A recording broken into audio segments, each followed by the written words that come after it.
Hey everybody, this is Josh Paul, host of the Small Marketing Teams podcast. I'm really glad that you're checking out the show today. If you're trying to grow your business and you're not a household name or a well-funded startup, you need to do things differently, and that's what we get into on this podcast.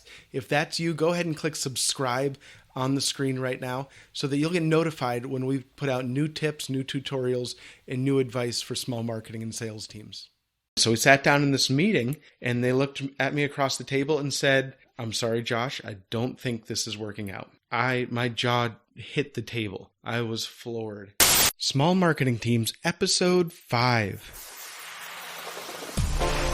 You're listening to the Small Marketing Team Show with Josh Paul, the podcast where you'll learn how to achieve big growth without a big budget.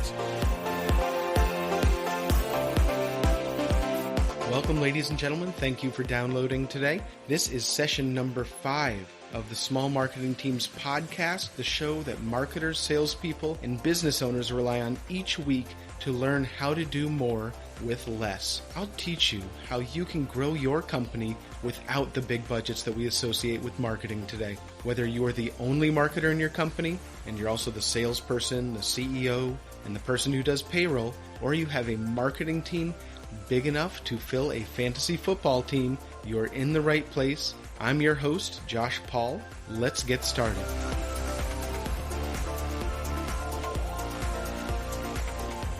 All right, ladies and gentlemen, I am super excited today. I'm relieved. The skies have opened up. The birds are singing because I just completed about a month-long project to create a new video product tour for our new product that we announced a little bit earlier this year. It's finally out. The reason it took all month. It's a pretty extensive product, and we didn't want to do screenshots or a slideshow because there's so much more to explain. We wanted to provide more value to people and give them as many answers as we could for the people who converted on our product tour. As I've probably mentioned before, our product tour is one of those middle-of-the-funnel offers that is our most popular landing page and the thing that people convert on the most for the entire website. It dwarfs everything else. So we wanted to get this right. So we created a script. It turned into 4 scripts for 4 separate videos. And then we did a split script, and that's where the audio is on one side and the video or the imagery is on the other side. So it's a 2-column piece of paper. And we match up, okay, for this sentence or these 2 sentences, this is what's going to show on the screen. In total, it's about 12 minutes worth of videos. And so coming up with screenshots and screencasts of our software product and capturing those and editing those and setting so they pan and zoom, matching it up with the audio and actually grabbing real video of people in the office, of our implementation team, our customer service team. Our CEO is on camera, some to introduce each section of the video. Today we're going to learn this, and stringing all of that together, doing the editing, the noise reduction. I believe, because before we did this, we went out and talked to a lot of different video companies and animation companies. That's the other thing. We have some animation in there, some basic animation that I was able to do myself in Adobe Premiere Pro. But we had talked to some companies to see what it would cost to do this. We wanted a really professional, high-grade product tour. And they were talking $3,000, $4,000, $5,000 for a minute or for 90 seconds. And this thing ended up being 12 minutes. So it took us probably about a month, 3 weeks to a month. But the end result is a beautiful tour, an interactive tour, something that's going to provide so much value to people who are looking at our product and so much tracking on our side, as well as just the number of leads that are going to come in for this new product. We haven't been able to push this product like I wanted to because we didn't have a middle of the funnel offer. So we have all that in place, and we've saved $20,000 to $30,000 in doing it ourselves, even though it took a little bit of extra time. So super thrilled. It's out there. You can see it at socius.com/tour, SOCIOUS. It's the video tour once you convert on that landing page. All right, let's get on with the show. Ladies and gentlemen, I want to take a few seconds to thank you for listening to the Small Marketing Teams podcast. I bet you have friends, colleagues, or family members who want to grow their businesses, but don't know how they can do it. I'd like to invite you to share this podcast with them if you think they'd find it useful. The good news is that I've made it really easy to tell people about the Small Marketing Teams show on your favorite social networks or through email. Simply visit smallmarketingteams.com/share for one-click sharing options that you can do from your computer, tablet, or phone. Thank you so much for your support.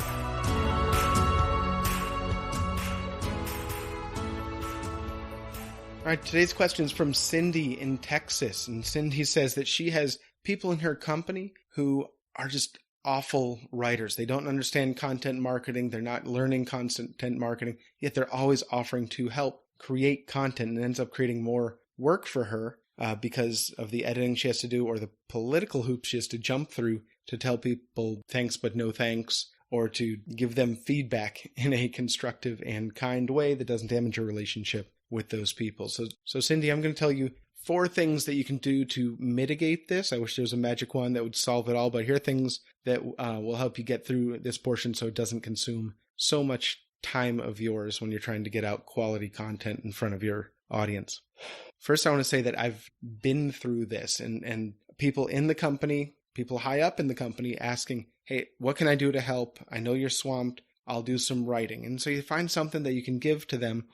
Say, hey, can you write on this? And they write, and it's 60% good and 40% bad. One of the main reasons that it's 40% bad, bad writing you can fix, you can edit, unless it's really, really bad, and then it just takes up a lot of your time to edit. But one of the things that will poison the well with helpful, original content to help you get found is sales messages and marketing messages in your helpful content. And sometimes people just can't help doing it. They'll write, here are 5 steps you need to follow, 5 tips you need to adhere to, or 5 ways that this will help you. And then they can't help but slip in, call us for a demo, or unlike all the other products out there, here's how we do it. Or their conclusion is, if you're ready to see our product, call me at this phone number. I've had people slip in their phone number to a blog post that they've written. Or they'll make a disparaging remark about a competitor. And what that does, if you leave that in there, it completely obliterates the credibility of the entire piece and what you're trying to do, and build a relationship and get people to believe that you're a trusted advisor on this subject in the market. So you need to get that out of there. All right. So what do? The first thing you can do is try to coach them. And depending on who they are and their relationship to the company and relationship to you, you might be able to coach them. They might listen. But I've found, especially when we're dealing with executives, that it's very, very hard to give them the feedback that they need to not do this on a consistent basis, to not slip in you-focused messages when you're trying to help them out in the market. The second thing, Cindy, that you will want to try is producing more content on a larger scale that is helpful. So the first thing you can try, if these messages have to go out and you can't edit it out, if it kind of ruins the whole thing, or they'll be offended if you take it out, first thing you can do is drown out their message with the helpful content that you're creating. If 1 out of 10 of the pieces of content out there that you create goes out with a message that poisons it because it's too you-oriented, too sales-oriented, that's fine, because you have 9 other pieces that are building your brand and building your reputation and attracting people in your market to you. The second thing you can try is taking them off top of the funnel duty. So the content that you're going to assign them is middle of the funnel or bottom of the funnel. We're talking about your product, and potentially talking about competitors' products is more acceptable. Have them create the first draft of a content piece that talks about your product and its benefits, or a slideshow, or a blog post, or a product tour, or a sell sheet, or the demo landing page. And you can always edit it from there, but play on their strengths. If they love your product and want to talk about your product, plug them in where it's okay to talk about your product. And the last thing you might have to do is take them out of the content creation process altogether. So it's sometimes easy, it's sometimes hard, depending on how hard they pursue you to want to continue to help. And that's all they're doing, is trying to be helpful. And especially with a small marketing team, they see that you're always working your ass off trying to get content out, and they're just trying to help for the good of the company. They don't know that what they're doing is actually counterproductive sometimes. But you might have to say, thanks, but no thanks, or I've got this, even though you could use the help, you don't need their help. Just know that it's perfectly acceptable not to accept help from people who are going to create more work for you and decrease the quality of the content that your company is putting out in the market. Good luck, Cindy.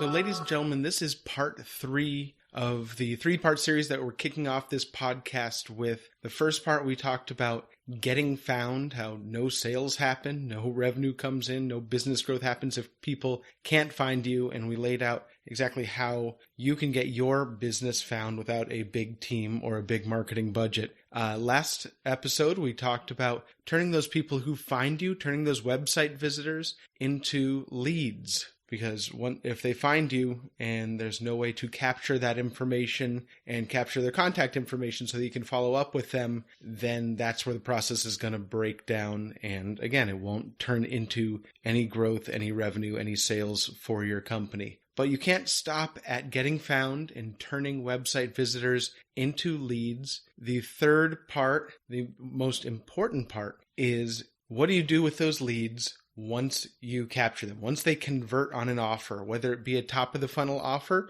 like an ebook, a report, a checklist, a webinar, or a bottom of the funnel offer, like request a demo or contact sales. So that's what we're going to talk about today. I'm going to lay out some very tactical tips that you can use in this new modern marketing paradigm that you can use to close more sales, to close more of those leads that come in without hiring a lot of people and without a big branding budget or marketing budget. So let's get started. In the last episode, we talked about how the key to generating more leads is to set up a system where you're not just capturing leads who are sales ready, ready to sign, shopping for a solution, ready to make their selection. We talked about how if you focus on those leads, you're leaving a lot of money on the table because there are people that are higher up in the funnel who are moving towards a sale, but they're still researching. They're still understanding their problem. They're still understanding the options available to them,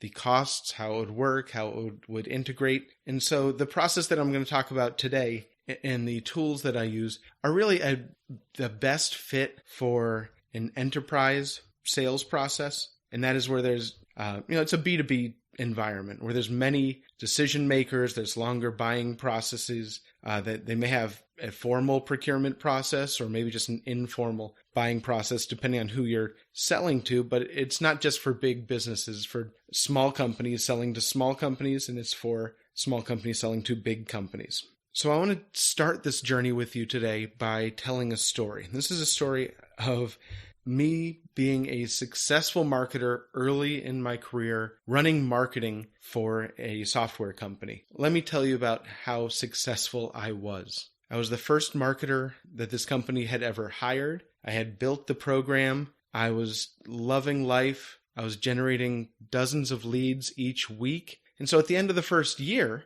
it came time to meet with the rest of the executive team and review my performance. And I had some swagger. I was feeling great. I had somewhere between 1,200 and 1,500 leads that I had generated over the course of about 10 months. And I was feeling great. I was like, look at all that I have done for you as a company. So we sat down in this meeting and they looked at me across the table and said, I'm sorry, Josh, I don't think this is working out. My jaw hit the table. I was floored. And because I had the metrics to back it up, I saw where the leads were coming from. I had this system that I was working, and I was generating a lot of leads for the company. But what hit me then, and what they were referring to, is those leads were not converting into sales. We were getting found. This is a company that was generating 100 leads a year in the past, and now they're generating 1,500 leads, and they wanted to get rid of me because it wasn't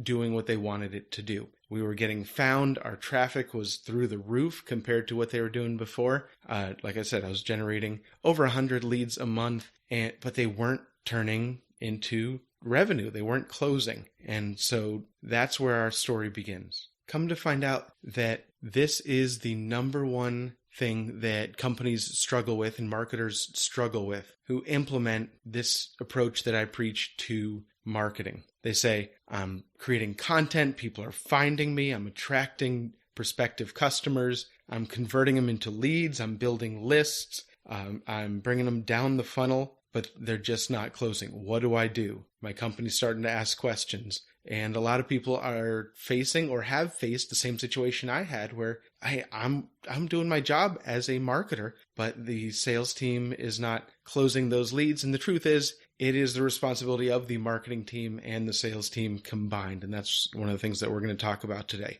But before we do that, I want to talk about why leads generated from content or inbound leads give businesses so much trouble. As I said, this is a different kind of lead. A lead is not a lead is not a lead. This is a different kind of lead that your company may not be used to, and your sales team especially may not be used to. So there's some disadvantages to this type of lead if you're used to a traditional sales model. You're going to get a lot of people that are not ready to talk to a salesperson. They're just researching. You'll get your salesperson reaching out to somebody who downloaded an ebook, and they will reply back, "Sorry, just researching." Salesperson's, "Oh, okay." Because the salesperson reached out wanting to talk pricing and features and demo, but no, not ready, just researching. And really that just researching is, I'm just researching for a purchase, but if you approach it the wrong way, then you're not going to build that relationship and you're going to burn your chance to follow up with them again and bring them down the funnel. You're also not dealing with a lot of decision makers. In a traditional model, you're always trying to get to the decision maker and get past the gatekeeper. But the people who are doing research oftentimes are the coordinator and are the lower level people who have been tasked with researching options and bringing it back to the team or to the decision maker. And one of the most prevalent issues is a lot of times people don't have a timeline for making a decision, and that drives salespeople nuts. But if you approach it the right way, you can turn those people into buyers in short order. Along with those challenges for salespeople, there are huge advantages as well. Like never before, because of the technology that you have in place or that is available to you, you know what each prospect and each lead is interested in learning about without even having to ask them. This is through their behavior on your website, their actions on social media, the profiles and information that you can find about that individual and about that company online before you even talk to them. You know who they are, and you also know how to contact them. So the information that I'm going to give you today in this process that has worked so well for my company, it comes from an 8-hour sales training that I do for salespeople and for companies. But we don't have 8 hours on the podcast today. So I have pulled out the highlights and I'm going to go over them with you right now. So first, let's talk about evaluating and qualifying an inbound lead or a lead generated through your website. So what do you have to work with? You have a lot of information that you didn't have or don't have if you follow a traditional outbound old school sales model. Remember, these are leads that came to your website or prospects that came to your website and turned into leads by filling out a form. And this form could have been to get an ebook or a report or a checklist or to sign up for a webinar or to take a product tour or to request pricing or to schedule a demo or just a typical contact us form. But the point I want to get across is you have that information that they filled out in that form. So you have their name, their email address, where you can get their website, you can get their company name. Sometimes you'll ask job title. And then there's certain qualifying questions, and I've mentioned this before. We ask number of employees, so we get company size, and we also get organization type because we serve multiple industries. So we know if they're a fit for us before we even talk to them because we know if they fit our target company profile, target customer profile. So you have the form details that they filled out. Secondly, you have which offer they filled out. Was it a generic planning checklist for your industry, or was it how to be successful when you launch a new CRM system? And if you're a CRM system provider, that's a signal that they're in the decision process or in the research process to implement and purchase a new CRM system. So you know which offers they've converted on. You know how many offers they've converted on as well. The third thing you have is their website activity, which pages they've viewed, where they came from, how they found you, the frequency in which they're visiting your website. Are they sharing the information that they're finding on your blog and website? This information is gold. You can follow in real time their path. Did they go to the demo page and not fill out the demo page? That still shows some interest. That's almost just as good as them filling out the demo page if you have the ability to track where they went on your website and see it in your marketing software or your CRM. And the last piece of data that I think it's important that you pay attention to is the lead score. Now, some people say, oh, well, you don't need to use lead score until you have over 200 leads per salesperson per month. For those of you who are like, why is he using buzzwords? A lead score is a compilation of a bunch of data, whether it's visits or information they give you. Lead score is a compilation of all of the data you have available to you,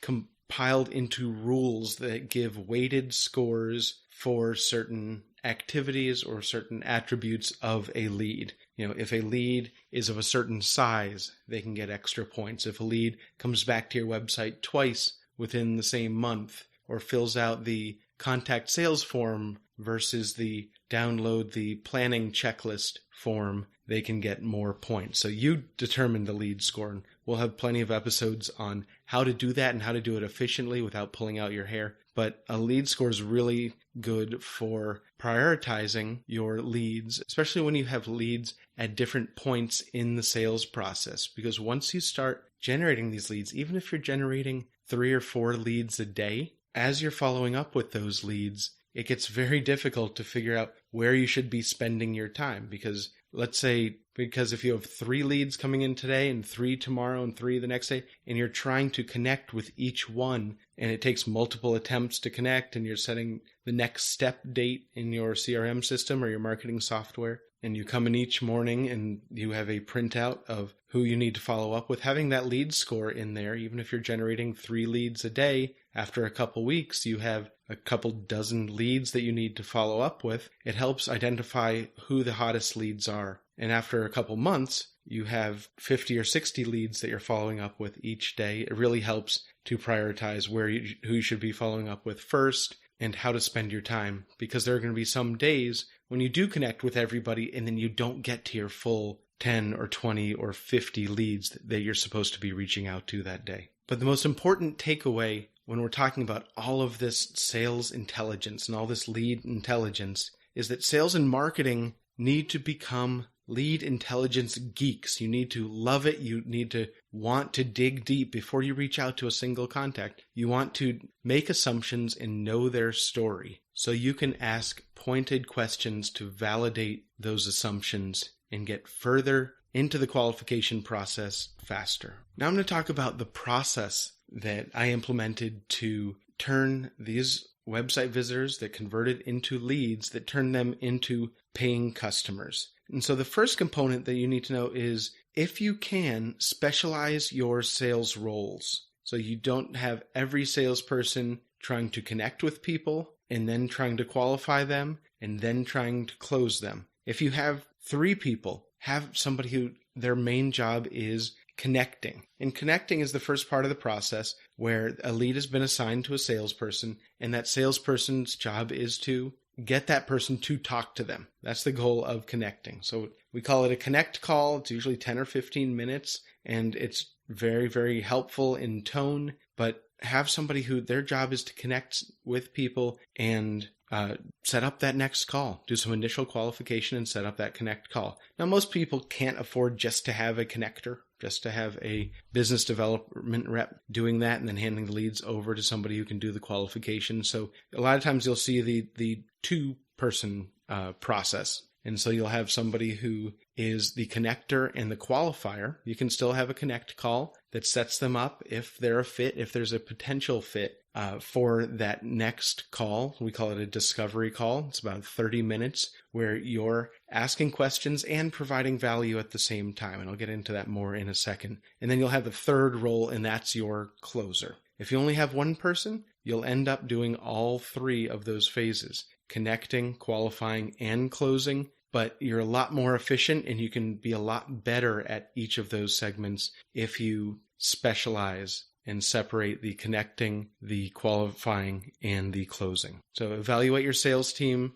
see who you have, where their strengths are. For instance, we have somebody who's really, really good at negotiating the contract once the sale is made, once they've picked us and just haven't signed an agreement yet. We have somebody who can do the contract process really, really well. that person is not the person I want doing the connecting and qualifying. That is the closer. That is the person who's finalizing the details and understands the financial back end that they need to create for the company and the win that they need to create for the customers. So we talked a little bit about the connect call. I want to tell you more about the discovery call. That's the next phase. The connect call is, the initial, are you a fit? Can I help? And you don't give away the farm there. You don't get into your spiel there. Sometimes that they'll take you there, but most of the time you're going to say, great, well, let's get something on the calendar. And a lot of times you can bring in somebody else from the other side, from the leads team during that discovery call, because you don't want to go through your entire sales process if the decision maker, you're not even close to the decision maker. You're talking to the marketing specialist or the marketing manager, somebody who has been tasked with coordinating the research. We call them the coordinator. They're not the technical lead. These are the roles that we have typically. And you'll want to identify the roles in the buying process for your prospective customers. We have the coordinator, the technical lead, the economic buyer. That's the person who has the financial stake and ultimately is the main decision maker. We have the end user, and then we have other influencers that need to sign off on making the purchase. And the reason it's important to identify the different roles in the buying process, the more you know about your prospect's buying process, the stronger your sales process is going to be. One of the fallacies out there that gives small marketing teams and small companies problems is that they think it's all about their sales process. Here's how we sell. Here's what we do. Here's the message we need to get across. The more that you can understand about their buying process, how they make decisions, what's important to them, who's involved, whose budget it comes out of, that is what's going to allow you to align your questions and the information that you provide and your process. You're going to design a process. You'll have a standard process, but it'll be modified, 30%, 40% for every lead to match their buying process. And so it's really important to be able to do that, but you can't do that without understanding their buying process first. So in this discovery call, you're again going in with a very helpful tone.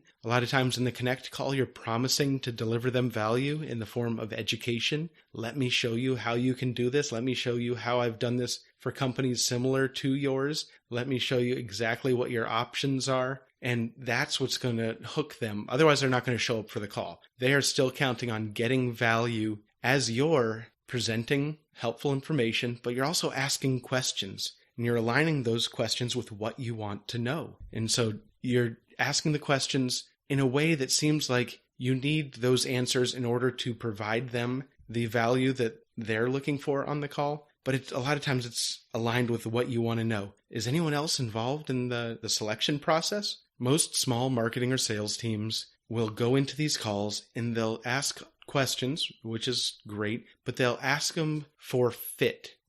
How do you handle this today? They'll ask questions that further identify whether their solution can solve the lead's problems or accomplish what the lead is trying to accomplish. And that's been established already, but they're hoping that by asking those questions, the prospect or the lead will realize that this is the solution for them. And while product fit is very important in the qualification process, the information that you're going to put in your back pocket so that you can use that information to structure a path towards a closed deal has more to do with the selection and buying process than it does to do with the solution and their need itself. You want to know who's involved, whose budget it's coming out of, what they've tried already, where they've struggled, who brought up the idea to research solutions and products, who's throwing up roadblocks in the organization, who has the most pain, and what kind of pain do they have. Also, what are the consequences if they don't make any decision at all? What's going to happen? Is this something where they need a new roof and their roof is leaking? Or is this a nice to have and they could make a decision, but if they don't move forward with anybody, then there really isn't any pain, any additional consequences that they or their business will face. So you want to have a plan that you're going to take them through to the buying process. In a lot of situations, people don't know how to buy. This is their first time buying your type of solution. They were tasked to do this. They were put in charge of doing the research, and they don't know how to make a selection. They don't know what the process is going to be. They don't know what they don't know. So the more that you can offer a plan for them for their own benefit, in terms of next steps and the calls that they need to have and the people that they need to get involved. And at the same time, you're doing that. You're advising them. You're building a rapport. And so you're going to put together a plan for them, and you're going to get agreement on what that plan is. I've worked with companies to develop entire sales playbooks that has that default plan, both for the connect call, how to connect with them. Is it, 4 follow-ups, 5 follow-ups? Typically it's 5 to 8 touches just to connect. And it's nobody's fault if you don't connect with somebody on that first call or that second call or that third call. Just stick to the process and understand that people are busy and you will eventually connect with them, and you need to be ready for that. So the playbook has the scripts and the questions that you need during the connect call. I don't necessarily do hard scripts, word for word scripts, but I recommend an outline of the information that you need and the value that you're going to provide. And then the playbook also has the discovery call and the demo call and what you need to cover and what you need to get out of those calls. And then the recommended next step options depending on how the call goes and who's on the call. I want to take a minute to talk about the role of content in the sales process. A lot of people think of blog posts and PDF reports and checklists and research and video series as a way to generate leads, but that's just as important in the sales process. So for all you marketers listening today, just know that it is also your responsibility to carve out time to provide content for the sales team. And a lot of that content can be repurposed from what you have today, but it can be overwhelming. So what I recommend is a process called content mapping, and we will have full episodes on that. But it is where you take each persona and then on one axis of a grid, and then on the other axes, you have the different stages of their buying process. And then where those two lines meet, that's where you identify both their biggest questions at that point in the process, and then the content assets that you probably already have through your marketing material, whether it's blog posts or actual marketing offers. You'll identify which of those solve that person's problem at that point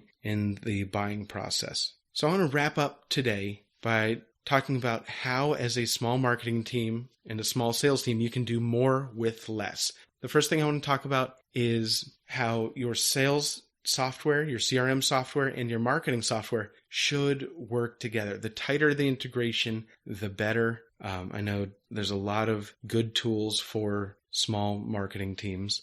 Personally, I use HubSpot. Their integration is the best I've seen, but I know Infusionsoft is good and Salesforce is good as well. The reason you want this tight integration is you want to be able to make changes in one place. For instance, when a salesperson reaches out to somebody and changes the lead status from contacting to qualifying, or from assigned to them to now they're trying to contact them, so they change it to contacting, you don't want that data to get out of sync with the data in the marketing system, because that data, if someone moves from contacting to qualifying, that means they've contacted them, they've connected with them, and they're worthy of continuing to qualify. So now they're in the qualifying lead status. That data can have an impact on the lead status data in your marketing system, as well as life cycle stage data in your marketing system. And it can trigger different things in your marketing system. You don't want to have to make changes in multiple places.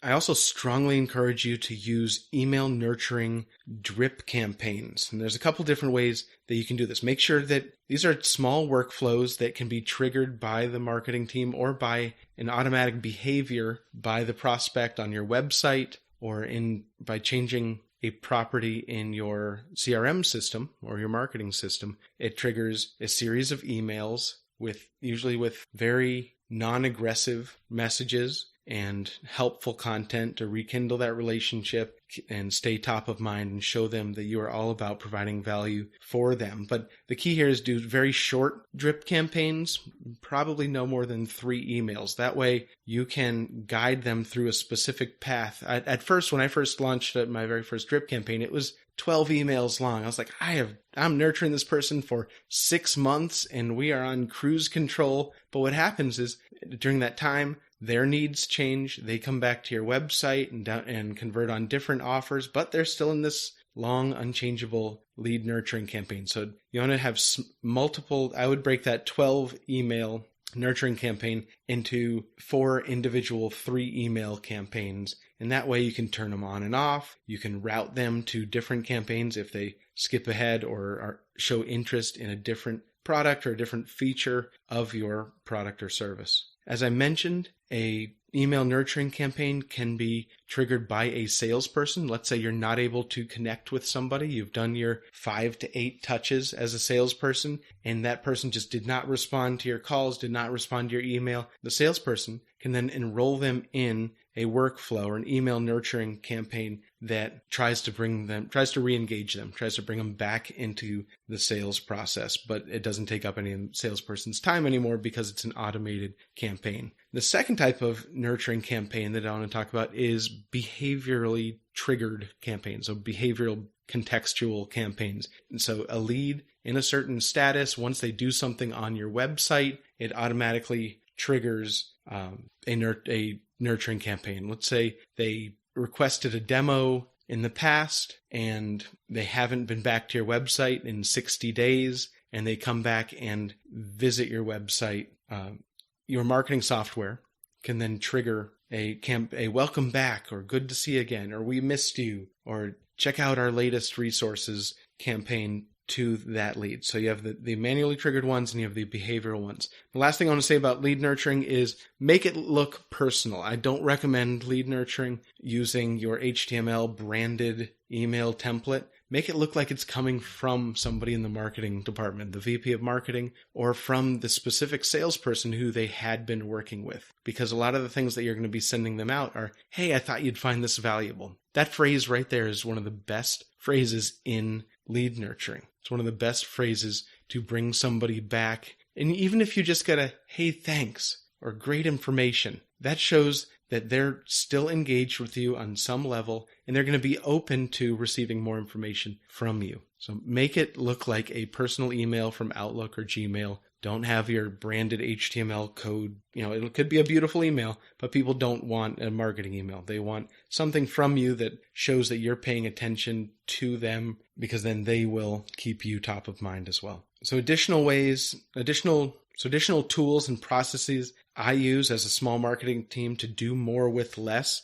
We talked about lead intelligence, continuing to add to that lead intelligence and use it in different ways and make sure that your sales team is trained on how to use it. There's nothing that is going to frustrate them more and your marketing team more than losing deals or not even getting to the point where you're considered for a deal because you didn't read the notes, you didn't see where they came from, you didn't see the web pages that they were looking at and the form data that they gave you. All right, ladies and gentlemen, so I've saved the best for last. This is the tool that has changed the game for so many small marketing teams over the past couple years. It's very, very simple, but it's evolved to the point that it is a must-have for your small marketing team. And the best part is it's very, very affordable. And this is a meeting appointment setting tool.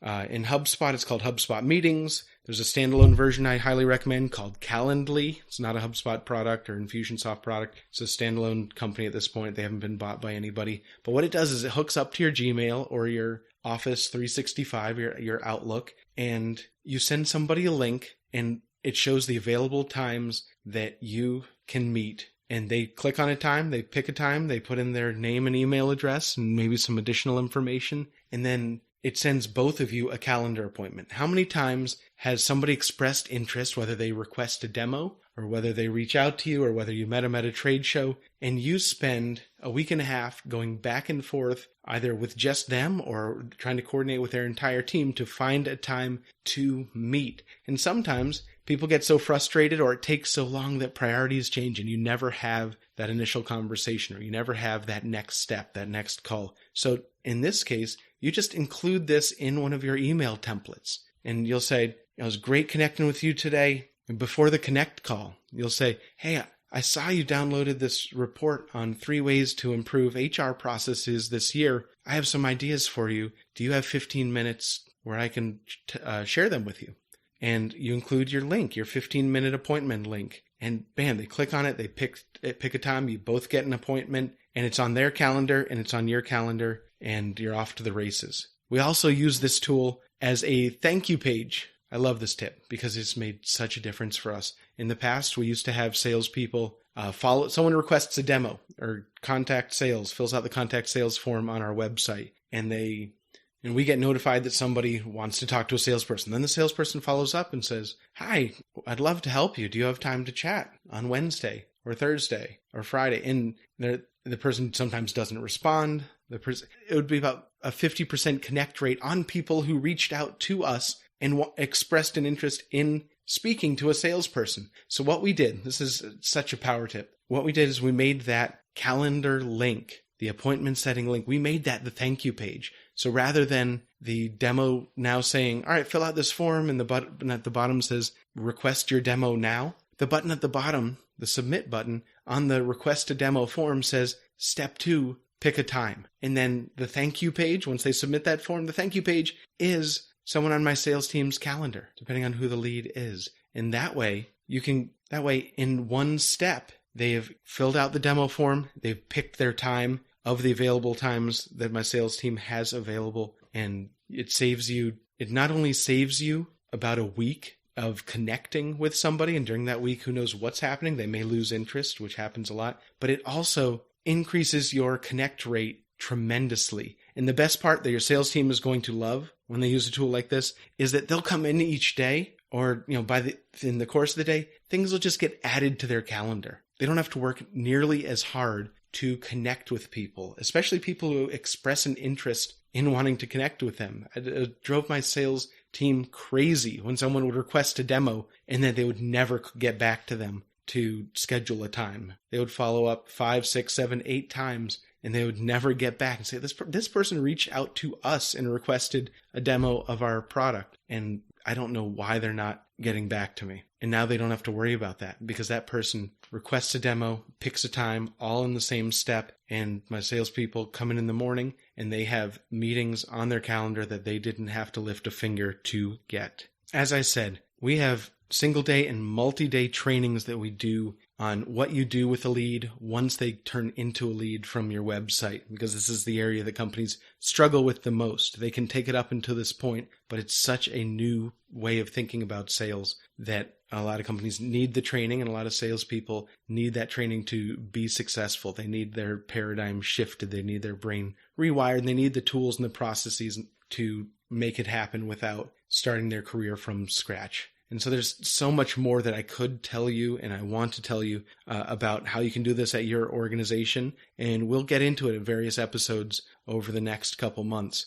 So we've talked about getting found. We've talked about turning website visitors into leads. And now we've talked about turning those leads into paying customers. If you want the list of the tools that I use to do more with less on the sales side, I always say there's 99 things that go into growing your business. People say, how do you do it? I say, I can't even get into it. There are 99 things. We're talking about the latter 50 of those things. Once somebody becomes a lead, maybe the latter 40 of those things that you need to do, the steps, the tools. So if you want a list of the tools that I use to do more with my small marketing team and my small sales team to turn leads into sales, closed sales, then go to smallmarketingteams.com/5 for episode 5. smallmarketingteams.com/5. That you'll find the show notes. You'll have links to the resources that I talk about in the episode. And most importantly, you'll have a way to download